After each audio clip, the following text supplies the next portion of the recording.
Good day, and welcome to the Five Below first quarter 2020 earnings conference call. All participants will be in listen-only mode.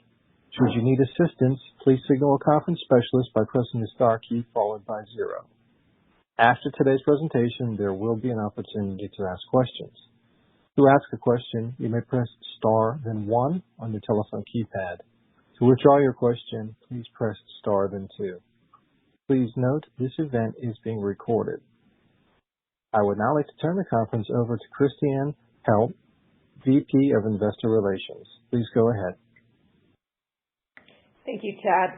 Good afternoon, everyone, and thanks for joining us today for Five Below's first quarter 2020 financial results conference call. On today's call are Joel Anderson, President and Chief Executive Officer, and Ken Bull, Chief Financial Officer and Treasurer. After management has made their formal remarks, we will open the call to questions. I need to remind you that certain comments made during this call may constitute forward-looking statements and are made pursuant to and within the meaning of the Safe Harbor provisions of the Private Securities Litigation Reform Act of 1995 as amended. Such forward-looking statements are subject to both known and unknown risks and uncertainties that could cause actual results to differ materially from such statements. Those risks and uncertainties are described in the press release and our SEC filings. The forward-looking statements made today are as of the date of this call, and we do not undertake any obligation to update our forward-looking statements. If you do not have a copy of today's press release, you may obtain one by visiting the Investor Relations page of our website at fivebelow.com. I will now turn the call over to Joel.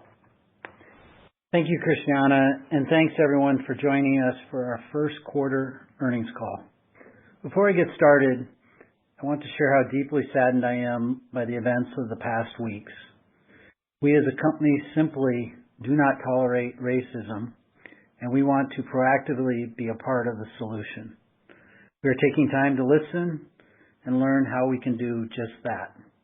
Since the day Tom and David founded Five Below in 2002, we have been a store of the community. Today, in honor of George Floyd and all other victims of racial discrimination, we closed our stores in Houston, as we did in Minneapolis last Thursday and in Fayetteville last Saturday. During this unprecedented period, which began with COVID-19, we adapted swiftly, and we have done so with the safety and well-being of our customers and crew top of mind. As I look back at Q1 and what has taken place since our last earnings call, there are 5 key themes that define our actions. Number 1, health and safety. Without a question, the health and safety of our customers and crew has been and remains our number 1 priority. With this in mind, we closed chain-wide on March 20th, and as we reopen, we have implemented strict health and sanitation protocols consistent with CDC and other guidance at our stores, ship centers, and offices. Number 2, financial strength. We entered this period with a strong, debt-free balance sheet and a business that self-funds its growth while generating cash. In a closed store environment, we moved quickly to address costs and capital outlays, as well as increasing our line of credit, all in order to further bolster our liquidity. We had to make some difficult but necessary decisions to do this, and as we reopen, we retain the financial discipline that has always been characteristic of how we operate. Number 3, flexibility and adaptability. I've been nothing short of amazed by the resilience and flexibility demonstrated by our teams across the entire organization as they navigated the challenges presented by the pandemic. Our business model, with its 8 worlds and the historical ability to rapidly flex in response to trends, is inherently agile, but it is our people who enable and embody that agility, and I could not be more proud to lead this amazing team. Number 4, unwavering commitment to value. Delivering wow product at incredible value to the customer is core to our DNA. We know how important this promise of value is to our customers, especially today, and we are more committed than ever to delivering value day in and day out. Number 5, positioned for growth. Even as we move swiftly to navigate the current environment, we simultaneously made progress on our key strategies focused on experience, product, and supply chain to support the significant growth that lies ahead for Five Below. While we had to play defense for a period of time in Q1, we quickly got back to playing offense and positioned ourselves for growing again. Speaking of growth, as we sit here today, we are reopening our 8th wave of stores. Let me share what we did to enable a smooth reopening process. Prior to our initial wave of reopenings that began on April 21st, we spent several weeks preparing our stores, including retaining our store managers to help with this process. During the closure period, we also developed an alternative service with curbside pickup, which was available at stores where allowed by local and state mandates. We also enhanced our e-commerce channel, reallocating resources to meet the high demand during this time. Above all, however, we listened to our crew and our customers as they operated with these limited curbside capabilities and ramped up our e-commerce operations. As of today, we have reopened approximately 90% of our stores. George Hill and his operation team have seamlessly executed this reopening process with amazing speed, and we are pleased with what we are seeing in terms of sales performance. Comparable sales for our reopened stores, including our e-commerce business, are tracking up approximately 8% for the second quarter to date, with comp contribution split about evenly between the two channels. While we are very encouraged by this strong early performance as stores have reopened, our enthusiasm is tempered by the acknowledgement that significant stimulus dollars began to hit bank accounts in mid-April, and there's likely some level of pent-up demand that is also being reflected in our current performance.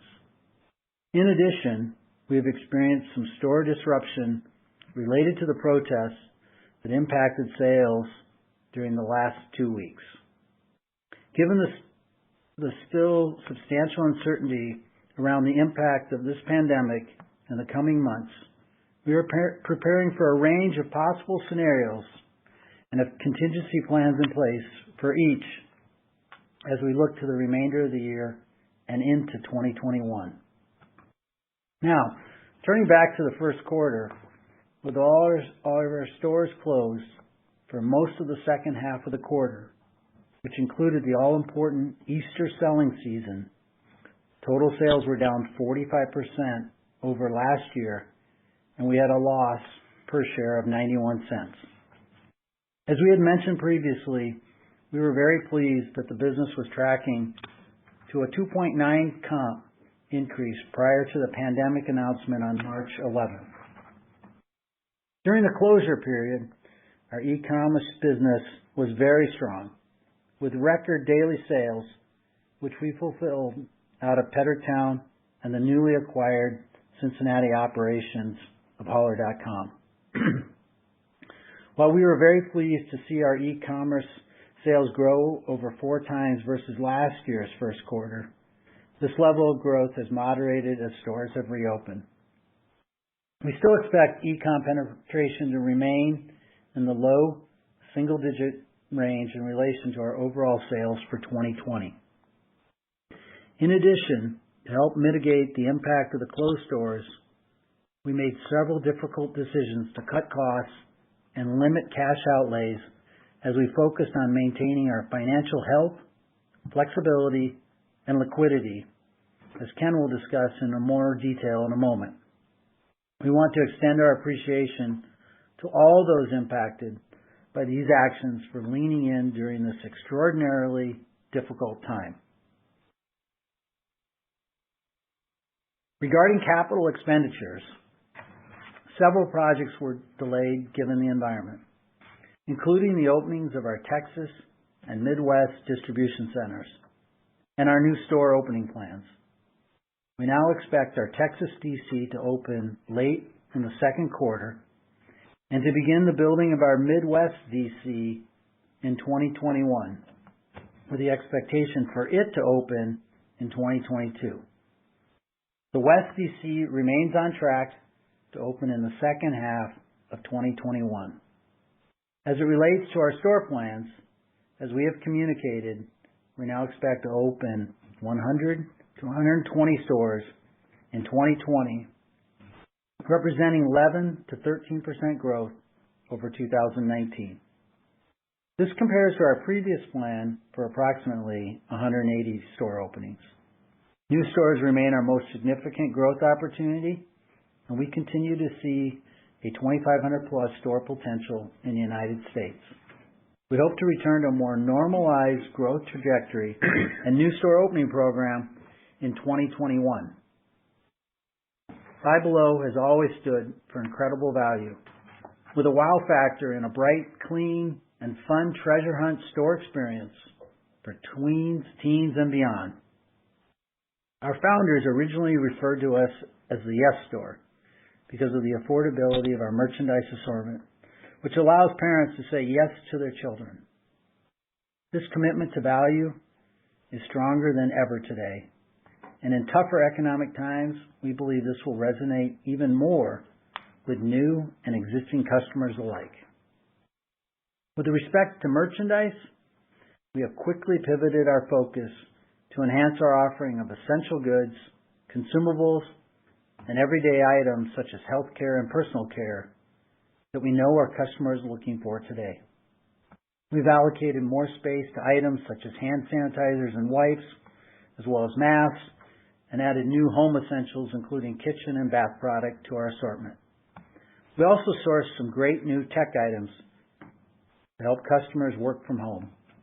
We are pleased to be there for our customers and add some aspect of fun to their lives by continuing to provide cool toys, fun teas, snacks, and fitness items as many continue to exercise at home.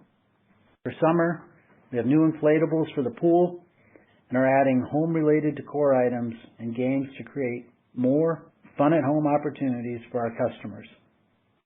Overall, we continue to source amazing value products and are taking advantage of opportunity buys in the market across several major product brands.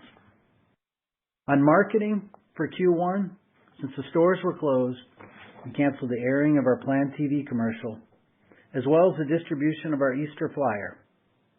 For Q2, we are substantially shifting our program to focus on digital advertising rather than TV or print circulars. The benefit of digital advertising is it allows us far more flexibility and localization to target at the store level using zip code data, and it can be turned on and off very quickly.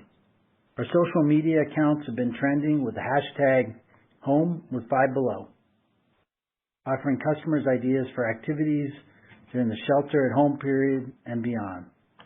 This week, we will officially launch our Kickstart the Fun campaign focused on fun, value, assortment, and safety of our stores.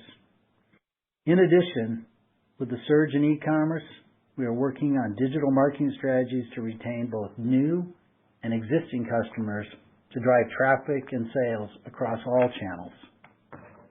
These are unprecedented times, and we are navigating them with our customers and team members at the center of our decision making.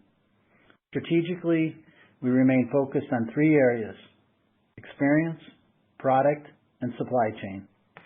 Within experience, the health and safety of our team members and customers remain our top priority. We are also focused on keeping the shopping experience fresh and exciting for our customers, which is why we created a zone in most of our new stores and remodels called Five Beyond.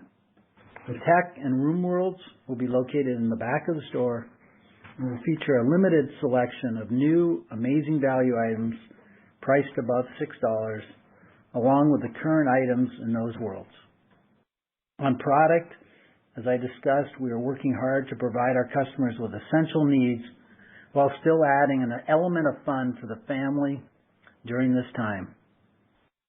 With the inherent flexibility of the Five Below model, with its 8 worlds that span over 15 departments, we have the unique ability and organizational agility to make quick assortment changes in order to stay relevant and consistently deliver wow and incredible value to our customers. In addition, on the supply chain front, we are working on several strategic initiatives to support our future growth. I already mentioned our distribution center openings. Another important initiative is the integration of our e-commerce site with Holler.coms, which is expected to be completed later this summer. Once the integration is complete, the Holler.com URL, as well as the app, will automatically become FiveBelow.com. In summary, we are focused on successfully managing the business throughout this turbulent time while simultaneously executing on our strategic initiatives which will drive our long-term success. We entered the pandemic in an extremely healthy position with a resilient business model, robust sales growth, no debt, and substantial cash reserves. And we believe we are emerging from these times in a strong, if not stronger, competitive position. Once again, focused on growth and playing offense. I want to thank all of our teams for their commitment during this time. We are excited to be welcoming our customers back into our stores once again and look forward to surprising and delighting them, delivering some much needed respite and smiles with our amazing assortment and incredible values in a safe, fun, and exciting store environment. With that, I will turn it over to Ken to provide more details on the financials. Ken? Thanks, Joel, and good afternoon, everyone. I will begin my remarks with a review of our first quarter results and then discuss the second quarter. As a reminder, all of our stores were closed beginning on March 20th and through the key Easter selling period, with only a small number of stores reopening late in the first quarter on April 21st. While e-com sales were strong in Q1, with sales over 4 times higher versus last year's first quarter, it still represents a low single-digit percentage of our total sales. In addition, we cut costs as quickly as we could in order to conserve cash. One of the early actions we took was to furlough the majority of our store and distribution center associates. Our Wowtown team and field leadership also took temporary pay cuts to help offset the impact of lost sales. Additionally, we managed our working capital by canceling merchandise orders and delaying vendor payments. We also reduced our plan for gross capital expenditures for 2020. With the majority of stores now reopened, we believe we are in a solid position on all fronts, from associate engagement to inventory, liquidity, and future real estate opportunities. Our sales in the first quarter of 2020 were $200.9 million, down 44.9% from $364.8 million reported in the first quarter of 2019. We opened 20 net new stores during the quarter, compared to 39 new stores opened in the first quarter of 2019. We ended the quarter with 920 stores, an increase of 131 stores or 16.6%, versus 789 stores at the end of the first quarter of 2019. With a reduction in comp store operating days of approximately 47% due to the temporary store closures in Q1 and the loss of the key Easter selling days, comparable sales decreased by 51.8%, with the positive contribution of e-commerce only a small offset. Through March 11th, the day COVID-19 was declared a pandemic, our comps were up 2.9% for the quarter-to-date period. Turning to gross profit, approximately 25% of our cost of goods sold are fixed, with occupancy being the largest fixed component, followed by certain distribution center operating costs and the expenses related to our buying teams. Given the store closures and the impact it had on our sales results, as well as the associated deleverage of our fixed costs, gross profit decreased approximately $100 million from the first quarter of 2019 to $20.5 million, and gross margin finished at 10.2% compared to 32.9% in the first quarter last year. SG&A expense of $92.7 million for the first quarter of 2020 decreased by 3% over last year's first quarter versus our original plans for SG&A growth of approximately 20%. As a percent of sales, SG&A increased to 46.1% from 26.2% last year. Although we moved quickly to reduce costs in a closed store environment, the significant decline in sales drove the deleverage of the fixed portion of SG&A expenses. The actions we took to reduce expenses, which began later in the quarter, included furloughing hourly store associates, reducing marketing spend, temporarily reducing executive leadership compensation, and delaying annual salary increases and overall hiring. In addition to these actions, we reversed certain previously recorded expenses related to stock-based incentive compensation. As a result, we reported an operating loss of $72.2 million versus operating income of $24.5 million in the first quarter of 2019. Due to the operating loss, a tax benefit of $21.5 million was recorded in the first quarter. Our effective tax rate for the first quarter of 2020 was 29.8% on a pre-tax loss of $72.1 million, compared to a tax rate of 1.9% on pre-tax income of $26.2 million in the first quarter of 2019. The effective tax rate this year also includes the income tax accounting impact of the CARES Act, which allows for the expected net loss for tax purposes for 2020 to be applied to taxable income generated since 2015. We currently expect our effective tax rate for fiscal 2020 to be approximately 25%. Net loss for the first quarter of 2020 was $50.6 million versus net income of $25.7 million last year.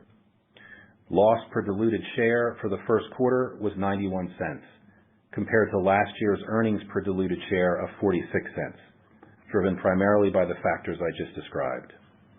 Last year's first quarter had a share-based accounting benefit of approximately 11 cents, compared to approximately 2 cents this year. We ended the first quarter with $139 million in cash equivalents, and investments, and no debt, including nothing outstanding on our $225 million line of credit. We repurchased approximately 137,000 of our shares at a cost of $12.7 million during the first quarter. To date, under our $100 million repurchase authorization that was approved in March 2018, we have repurchased approximately 496,000 of our shares at a total cost of $51.5 million. Inventory at the end of the first quarter was $368 million as compared to $268 million at the end of the first quarter last year. Average inventory on a per-store basis increased 17.4% versus the first quarter last year, due to the temporary closure of our stores and the receipt of certain merchandise orders, primarily direct imports that left overseas ports prior to our store closures. We managed inventory carefully once stores closed, including canceling and delaying orders. Due to the timing of the store closures, we marked down excess seasonal Easter merchandise, specifically candy. In addition, we have tightened our purchase plans and allowed for capacity and liquidity in our open-to-buy plans for compelling product opportunities. We believe we are in a very good position with our inventory levels and expect our year-over-year growth at the end of Q2 to be in a more normalized range. Now, looking ahead, we are not providing guidance due to the continued uncertainty, but we have forecasted and are prepared for a variety of scenarios, and we are confident in our ability to successfully navigate each one. As Joel mentioned, we are very pleased with the customer response as our stores reopen. Comparable sales for reopened stores and e-commerce are tracking up approximately 8% for the second quarter to date, with e-commerce contributing about half of the comp increase. We do not expect e-commerce to continue to perform at this level as stores reopen. In the stores, we are seeing higher average tickets, partially offset by lower transactions, as we believe customers are currently consolidating trips. While there may be temporary tailwinds influencing these results, including the government stimulus program and potential pent-up demand, we are encouraged by this early performance in the reopening phase and will continue to carefully monitor results. On to real estate and stores. We are continuing our growth program, and we are planning to open 100 to 120 net new stores in 2020, expecting to end the year with 1,000 to 1,020 stores, or unit growth of 11 to 13%. While the majority of these new stores are being opened in existing markets, we will be entering new markets like Sacramento and the new states of Colorado and Nevada later this quarter, bringing the number of states that we operate in to 38. Our current plans for 2021 are to return to a unit growth rate in the high teens, as we are seeing some great opportunities. With respect to gross CapEx, which excludes tenant allowances, we now plan to spend in total for 2020 approximately $200 million, as compared to our pre-COVID-19 estimate of $270 million. This reflects the planned investments in the new Texas and West distribution centers, new stores and remodels, and investments in systems and infrastructure. In conclusion, I want to reiterate the gratitude Joel expressed to our entire team for rising to the challenges presented by the pandemic. We maneuvered through what we hope will be the worst of the disruption, and are far better prepared and positioned from an operational and financial standpoint for whatever challenges the remaining weeks and months may bring. Agility, flexibility, and innovation, along with extremely disciplined cost and capital management, are inherent to our model and how we have always operated. And these qualities will continue to serve us well as we react to and navigate through what we expect will be a shifting operating environment.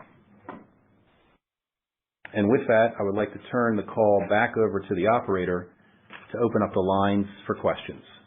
Operator? Thank you. We will now begin the question and answer session. To ask a question, you may press star then 1 on your touch-tone phone. If you're using a speakerphone, please pick up your handset before pressing the keys. To withdraw your question, please press star then 2. We ask that you please limit yourself to 1 question. If you have additional questions, you may re-enter the question queue. At this time, we will pause momentarily to assemble our roster.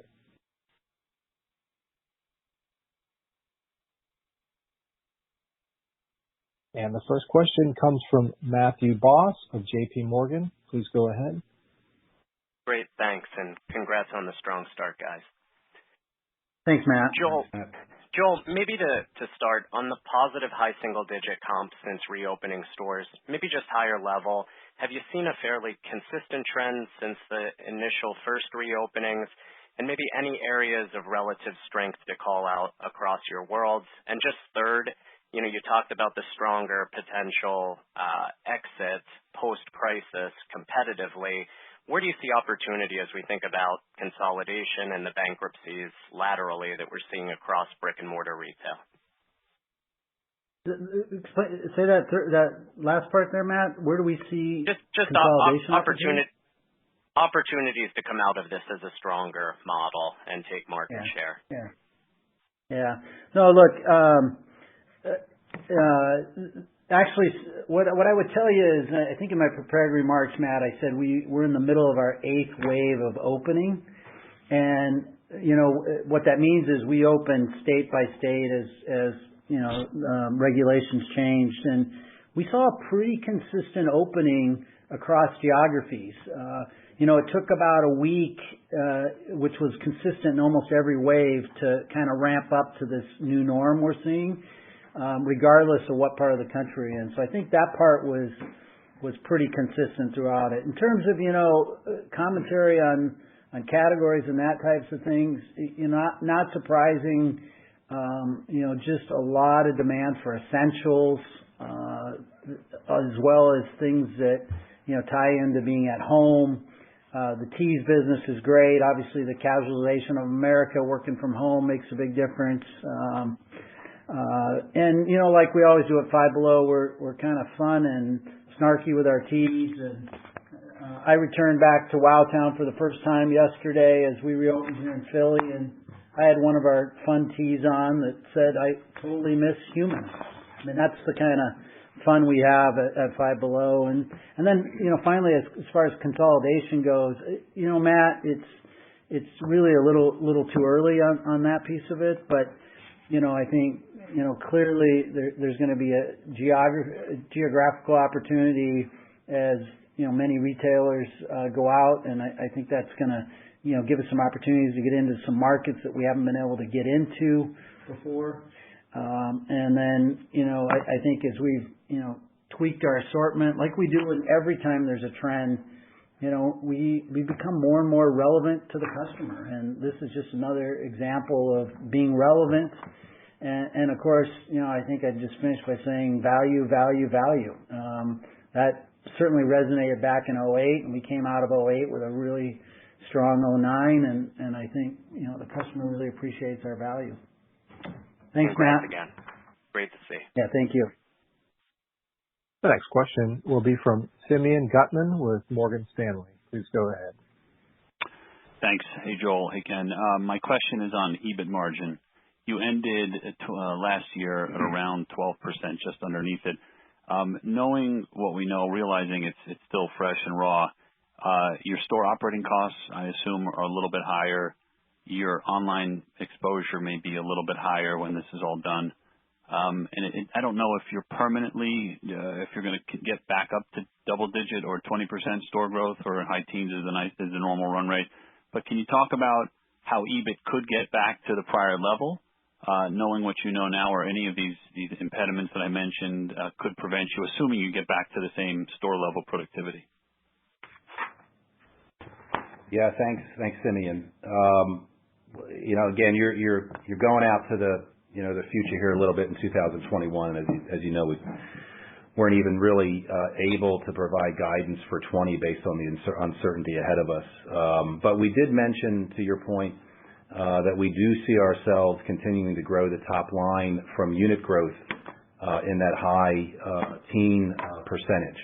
And if you kind of look back on the years when we don't have unusual events, significant investments and things like that, where we do have comps, say, in that 3% range, we do expect to see some slight leverage from an operating margin perspective. But obviously, coming off of 2020, we would expect to see meaningful deleverage this year, given the significant loss of sales in the first half of the year, and the reduced operating days, and meaningful improvement on that as we move into 2021. Thanks, Simeon. Thanks, Simeon. The next question will come from David Buckley with Bank of America. Please go ahead. Hey, guys. Thanks for taking my question. Given the current economic environment, there's likely an opportunity to attract more new customers, just given the increased focus on value offerings. Can you talk about what you're doing to attract those consumers, and then just any color on recovery by store location that you can share? Thank you. Yeah, thanks, David. Well, clearly we already saw that on e-commerce. But having said that, e-commerce is still a very small piece of our business. The biggest change you're seeing from us, and it was, if you go back to my prepared remarks as I was talking about our marketing plans for Q2, obviously we've really accelerated our shift into digital with no print in Q1 or Q2. The biggest benefit of that is it really gives us the flexibility to zero in on zip codes, take advantage of markets where we're, seeing customers come more rapidly. And, that's probably the single biggest area that we're going to continue to focus, in terms of our shift in marketing. We're seeing that as a really, great way to, attract and keep new customers. As customers are out there, watching their pocketbook more than ever, we come across very strong, when it relates to value, and that's the biggest reason we pivoted there. And then, David, I think the second part of your question around the recovery by store location, you had. Yeah. David, are you talking about as it relates to the protests or just stores reopening? No, I just meant more just reopening, urban, suburban, semi-rural, just any. I see. Like I was saying to Matt. Yeah, to Matt. We've been opening by waves. Those waves tend to be by state. Our states are full of both, urban as well as suburban, rural stores, and really not seeing any material difference by type of store, as well as we're not seeing a material difference by geography. About the only consistent thing we're seeing is it takes about a week to ramp them up, as customers discover that we've reopened. But really, not much difference. Now, the big, the remaining 10% that we haven't opened, not surprising, is largely here in the tri-state areas, New York, New Jersey. But we've got line of sight now pretty much on the entire country reopening here within the next 2 weeks. And we don't expect those stores to open much different. In fact, we're just hearing great feedback from customers. They're just excited to have us open. It's unprecedented. Every parent's got their kids home. They're looking for us to help them kind of provide solutions and have a fun store environment. So we're seeing great results regardless of type. Thanks, David. Thanks, Joel. The next question comes from John Heinbockel with Guggenheim. Please go ahead. Hey guys, a couple of things. Learnings from curbside so far. Your ability to accelerate omni-channel, whether it be curbside or direct to home by holiday, and then operational changes, right? When you get into holiday December, right, and maybe social distancing still being in place, what changes do you think you need to do, and how digital plays into that? Yeah, look, I think the real learnings from curbside is it just showed us how fast we can really move when pressed. Obviously, we didn't have really any BOPUS capabilities going into this, so our curbside offering was pretty scrappy. And but hand it to the team, they really put it together quickly, and it resonated with the customer. Now, keep in mind, John, we made the acquisition of the Holler assets, back before this pandemic even happened. So we knew we had to, get into the e-commerce and omni-channel space, with a little bit more effort than we had been putting in now that we, have our store infrastructure stabilized. And so, combined with what we learned during the pandemic, plus picking up the resources of Holler, it's really just going to allow us to accelerate. We've got 2 distribution centers now instead of 1. We're looking at the capabilities of accelerating BOPUS quicker than we originally planned. And, the customers is spending time on our website, and they're, learning about our new product, which will only benefit the stores, seeing the essentials we now carry. So the two all tie together, and we're going as quick as we can, John. Okay, thank you. Thank you. Once again, as a reminder, we please ask that you limit yourself just to one question, and if you have additional questions, you may re-enter the question queue. The next question comes from Chuck Grom with Gordon Haskett. Please go ahead. Yeah, thanks. Good afternoon. Congrats, guys, on the start to 2Q. My question is with regards to the product and the ability to go overseas to secure that product. So I guess I'm curious, how much Michael's been able to go overseas, identify trends, and secure relevant items, and how that bodes for the back half of the year and 2021. Yeah, thanks, Chuck. Just as I was, kind of talking about digital capabilities with John Heinbockel there a second ago, Chuck, I think the same applies to kind of ways of working for our whole corporate staff, here at Wowtown. And, while Michael hasn't been able to go over there physically during this time period, the technology afforded to us vis-a-vis the Zooms and the Teams networks has really worked well. And our buying teams have kept very connected to Asia and India and some of the other countries we're in. And, I would tell you that, we moved and reacted very, very quick on that. And, it really hasn't been a problem. I think now you're going to add, there's clearly going to be some closeout opportunities out there. And, like we have in the past, we'll be nimble and take advantage of those as well. But we're feeling really good. If you go back to my prepared remarks, that's why I spent some time talking about shifting from, we obviously had to play defense for a good 4 to 6 week period there to really shut things down and react to the stores being closed. But Michael and all the merchants, the buyers, done a great job, pivoting 180 degrees and getting back to playing offense. And we're just doing it all virtually. And, products starting to flow back into the stores.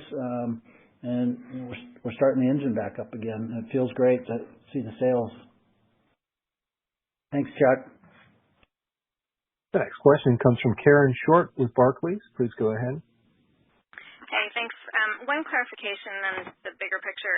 Just in terms of the stores, the reopening stores, I know there are 8 waves, but are you still at an exit rate of that 8% in terms of the quarter to date? I just want to clarify that. But then my bigger picture question is, you have talked about closeouts and opportunistic buys.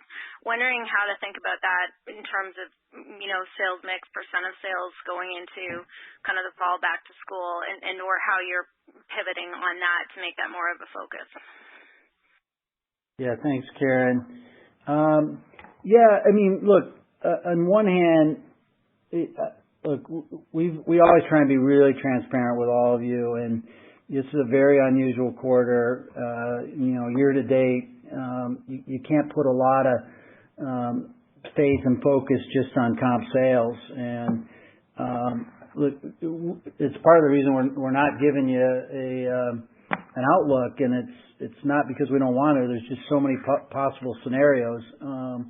But the short answer is, as I said, all of those waves are kind of seeing a consistent trend there. But you got to remember, Karen, some of those waves are only a week or 2 old. So it's really, you're asking me to speculate on something it's unprecedented, right? I don't have a history here. On the plus side, you certainly got the pent up and you got the stimulus. On the negative side, there's been a lot of distractions the last 2 weeks with the protests. So, it kind of goes both ways, and there's just so much noise in that number, Karen. But as I shared with a couple of the other questions, the consistency is there geographically. The consistency there is by type of store.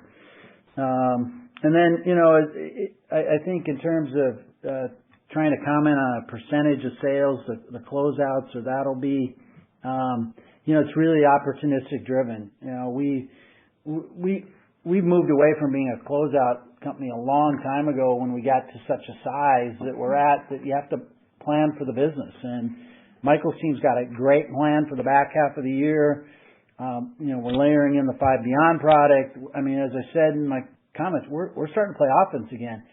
And the closeouts that they're going to be opportunistic. They got to fit in. They got to scream value, and they got to resonate with our customer. And so that's where we'll really use those, and it's plus or minus in terms of what the percent is. It's more about how do they fit in and drive value. Thanks, Karen. The next question will come from Judah Frommer with Credit Suisse. Please go ahead. Hi, guys. Thanks for taking the question. First, just wanted to follow up on kind of the margin recovery opportunity here. Is there anything you're doing different in terms of store operations? Obviously, you furloughed a lot of your workers. You kept the store managers in place, but any thoughts around bringing back less labor to the store as traffic is depressed right now, and maybe working around that going forward? Yeah, great question. I think, look, we had to make a lot of decisions through this. I think one of the best decisions we made was not to furlough our store managers. They are the heart and soul of each community we run in, and they've been there throughout the entire thing. And it's been the best part about keeping them is we've been able to get these stores back open quicker.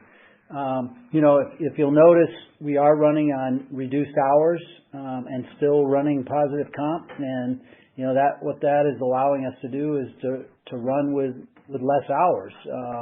So that there is a labor benefit there, but we'll continue to pivot as the traffic comes. Once this engine's back up and going like it is now, the model's pretty flexible, and with shortened hours, that certainly afforded us some real opportunity to run on less hours. But for the most part, the less labor is working out just fine, and what we're seeing is less transactions but a higher ticket. It's turned out really good. Okay, that makes sense. And then just following up on the real estate plan for next year, just the thought process behind kind of going back to high teens square footage growth off of a lower 2020 base and not kind of, making up for the 20 stores that didn't open in 2021 and maybe pushing, above 20% growth for that year. Yeah, look, there's going to be some great opportunities, Judah, out there for real estate, and it's really too early for us to speculate on the 2021 number. I think what Ken was referring to is more of a multi-year run rate, and just as I think 2020 was a real anomaly, the biggest variable left in 2021 is, honestly, the landlords they're not back up and running yet. So as they've paused on construction, as they don't understand what the turnover is going to be of other retailers, it's a little hard to speculate on 21, but I would say there's probably more upside than there is downside to the 2021 number. But what we're trying to share, as we always done, is give you guys a much more longer range outlook on store openings, as it still remains our biggest driver of growth. Okay. Thanks. Good luck. Yep. Thank you. Thanks. Our next question comes from Paul Lejuez with Citi Research. Please go ahead. Hey, thanks, guys.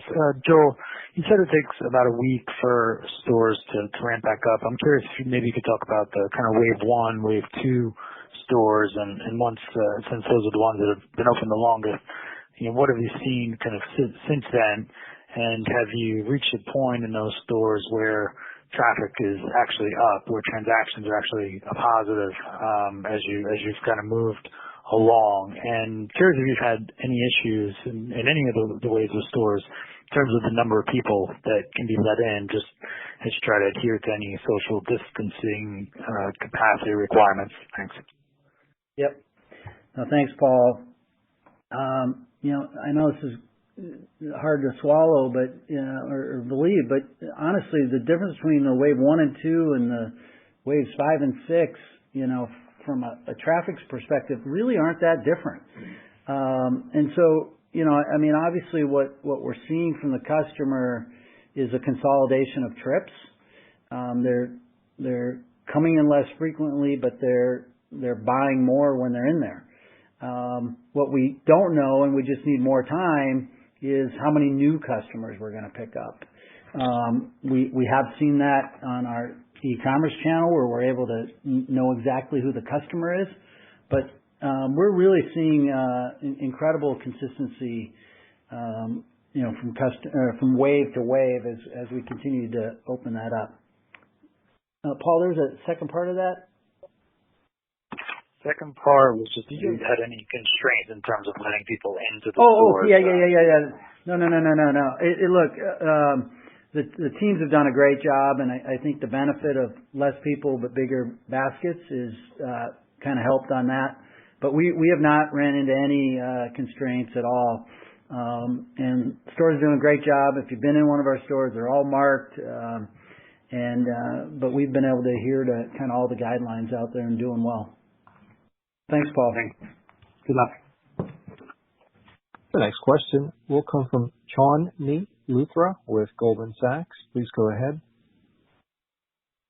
Hi. Thank you for taking my question.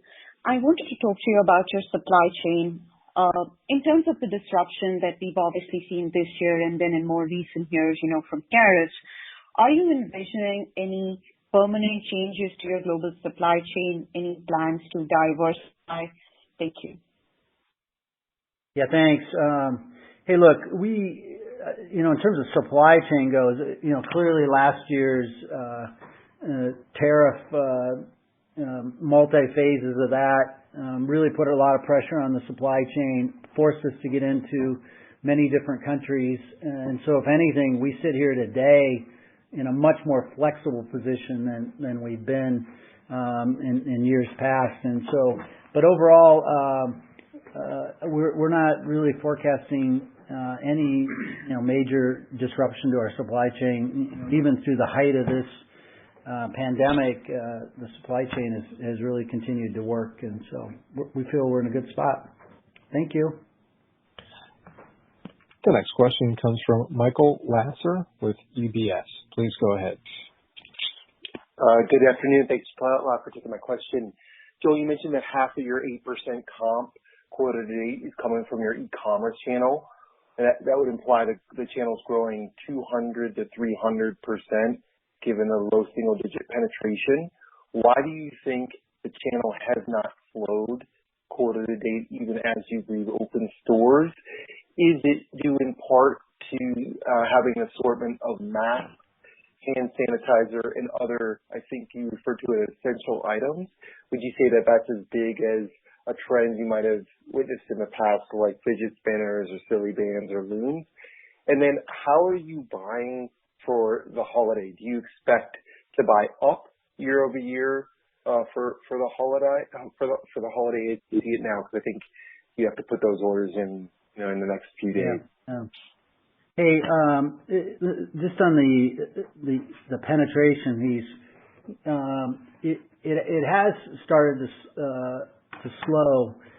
What you have to remember, which is, Michael, you have the e-com for the full quarter, but the comp we're giving you is for the stores that have reopened. So some of those stores are only in there. So as every week goes by, more stores get added into the comp mix, and so e-com then becomes a lesser and lesser piece of the total. But at the height, it was over 400% increase, and we are starting to see that moderate a little bit. But we need more time to kind of understand that, what it'll ultimately moderate to. And as far as holiday goes, Michael, I don't want to speculate too soon on that. As Ken said, we've got several scenarios we're looking at.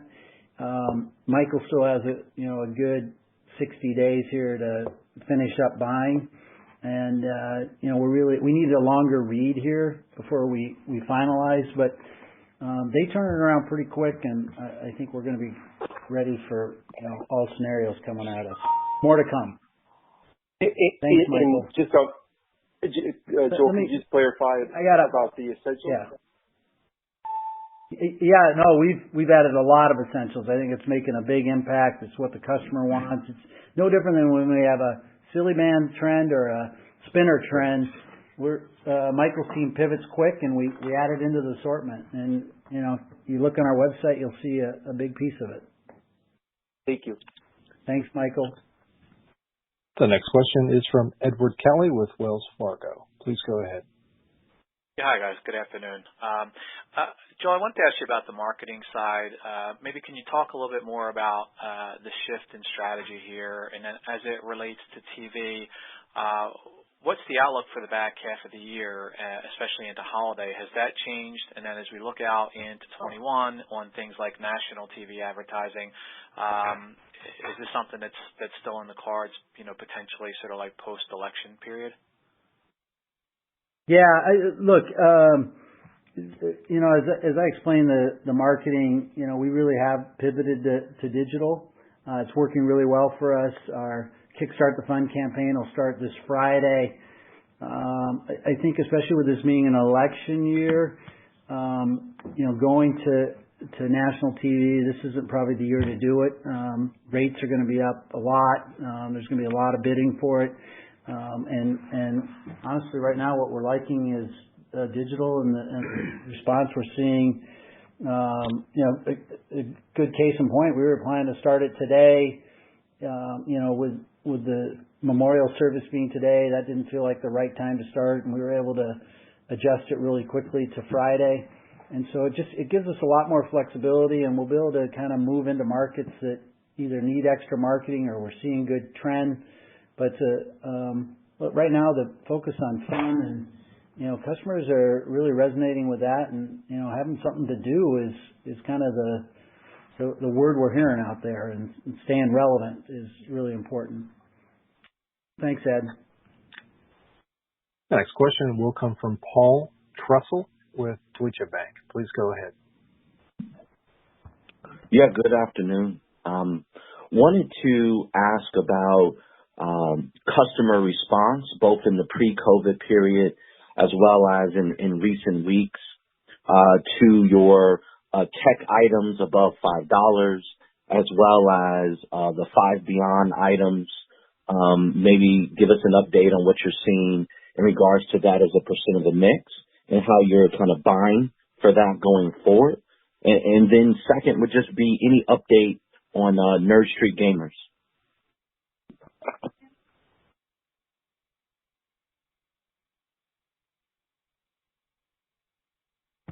Honestly, Paul, you're probably not going to like my answer, because I just don't have a lot of data to give you, given how much we've been closed. If it had been a normal quarter, we'd have 2 new Nerd Street locations open right now.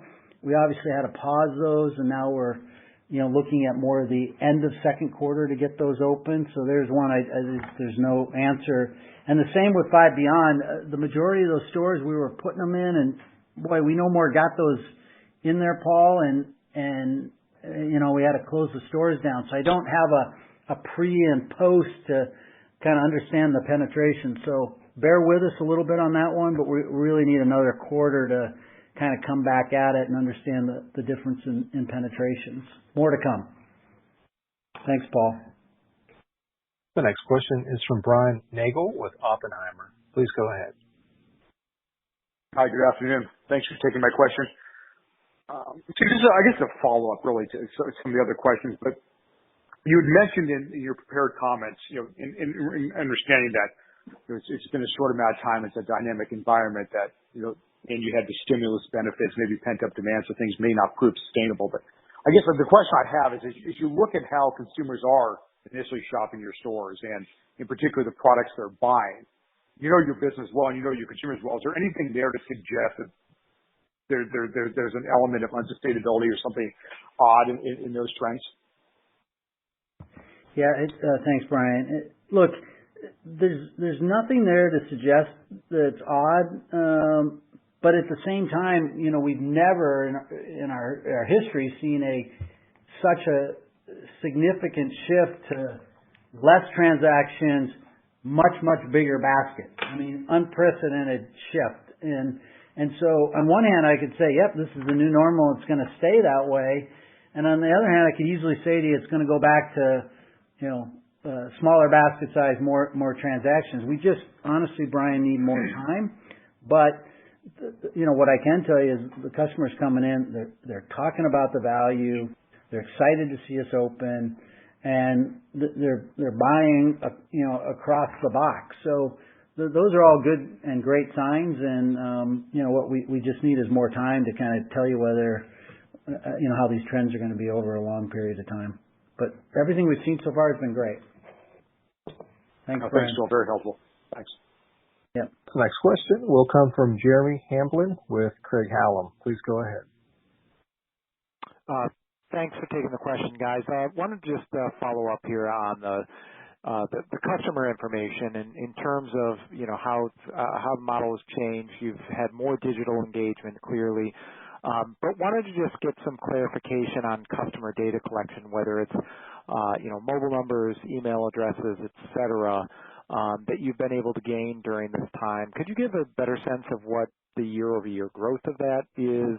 How many inactive customers you've had, but any additional clarity on whether or not the environment that we're in right now is inhibiting your ability to collect some of that information.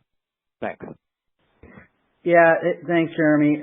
Look, I don't want to get into the specifics of the number, just because the number is so small, and you remember we don't have a loyalty program, so we can't tie it to the stores. What I will tell you is that the overwhelming majority of online transactions that took place over the last 60 days here were new customers to our online channel. I can't differentiate for you whether they're new to Five Below or they're just new to the online channel, but a significant majority, way closer to 100% than 50%, are new to the Five Below channel, and that's great. We'll take the customer any way they can go, and with us being closed, it really forced us to pivot and grow that channel. But as far as doing cohort analysis and all that, this is way too early to kind of be talking about those results publicly. But we're pleased with the new customers. Thanks, Jeremy. Thanks, guys. Our next question is from Michael Montani with Evercore ISI. Please go ahead. Hey, guys. Thanks for taking the question. First off, just from a modeling perspective, wanted to see if you could give some additional color about, what percentage of the 20 percentage point drop-off in gross margin was more related to kind of markdowns versus just natural deleverage given the store closures. And then on the SG&A front, I know you guys had ratcheted back expenses to be down 3 for the quarter. Do we anticipate that SG&A dollars would be down once again in 2Q, even as you open up, given efficiency gains? Sure. Thanks, Michael. On the gross margin portion, I think you asked about the lower of cost to market, the inventory write-downs there. A small percentage of the deleverage for the quarter, really the overwhelming percentage is probably close to 80% of the delever that took place in gross margin year over year was due to the fixed costs included in cost of goods sold. So things like occupancy, the fixed components in the distribution center operating model, and buying costs. So the key driver, and that write-down was really a small portion of the overall deleverage. With respect to SG&A, similar of what we saw in the first quarter, again, of the fixed cost deleverage as we kind of move forward into the rest of the year. We move into Q2, given the estimated loss in operating days in Q2, I expect that to be less than what we have seen in Q1. We do expect significant operating margin deleverage again, and a portion of that obviously is going to be in the fixed cost components in SG&A. And then if you really roll it forward for the full year, when you look at operating margin, again, would expect meaningful deleverage on an overall basis with that significant loss of sales in the first half of the year. And then also the reduction in new stores. We reduced, our original estimate was 180 new stores for the year, and as you heard, we've reduced that down to a range of 100 to 120. So that the combination of those two things will drive the fixed cost deleverage for the full year also, which I expect to be meaningful and then split between cost of goods sold and SG&A. Thank you. The next question will come from Joe Feldman with Telsey Advisory Group. Please go ahead. Yeah, hey guys, thanks for taking the question. I also wanted to follow up. We've kind of been asked around this a couple of times, but with regard to the various waves, say wave 1, 2, 3, are the earliest waves still comping at a high single-digit rate quarter to date, or is that like, they comp at that rate for a week or two and then it starts to normalize back down to the 3% or 4% or something? I'm just trying to get a better understanding of kind of how we should think about the flow going forward. Well, as I've said, they're all comping relatively the same rate. And remember that about half of that comp, though, is e-commerce comp that's in there. And so, I think, Joe, it's a little too early for us to speculate on, what the rest of the quarter is going to look like due to those, puts and takes in terms of, whether it's pent-up demand or stimulus checking. We honestly need more time, but as of right now, really all the waves are comping the same, and we feel really good getting the stores back open on it. But I don't want to try and speculate on what's going to happen on it, because this is just unprecedented. We've never experienced something like this where we've been shut down like this long. Thanks, Joe. Understood. Thank you. The next question comes from Scot Ciccarelli with RBC Capital Markets. Please go ahead. Hi, it's Beth Reed on for Scott. Just given that comps are down 50% in 1Q, just curious how you guys are thinking about the capacity you'll need in 1Q21 to generate what would be like 100% plus comps to get back to your historical store productivity levels. Just any thoughts you have around about the ability of your stores to handle that kind of volume. Thank you. Well, if I understood the question right, our stores are already back to historical volume. I mean, that's when they're comping positive, that's relative to last year. So as we reopen stores, they're back to the historical volume. Yeah, and Beth, I mean, said a different way, what drove the significant negative comp in Q1 was really the reduction in operating days, right? It was the store closures. And then next year, the assumption would be that the chain would be open for the full quarter. So on an average, whether it's weekly basis or daily basis, obviously you get a pretty significant increase in overall volume for the first quarter next year. And remember that the decline also includes the new stores that didn't open this year. So. Yeah. But stores are back to their historical volume and have no challenges there. I believe that's our last call. And look, I'll just wrap up and say, hey, thanks for joining us today. And a couple concluding comments. Look, hopefully what you've heard from us is that we're a nimble organization. The business model is very flexible. And, Ken and I couldn't be more pleased with how quickly we're able to adjust to this new environment.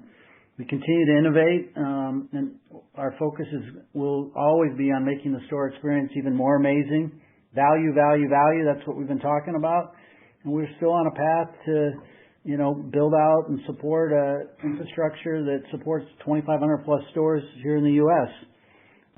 And I'd be remiss if I didn't end by just saying, thank you so much to all our associates and their dedication during this unprecedented time, especially our store and distribution associates who, and many of them have worked throughout this pandemic, and they've made, Five Below so special to our customers. We look forward to speaking to all of you again after the summer. Stay well and be safe. Thanks, everybody. Have a great night. And thank you, sir. Conference has now concluded. Thank you for attending today's presentation. You may now disconnect.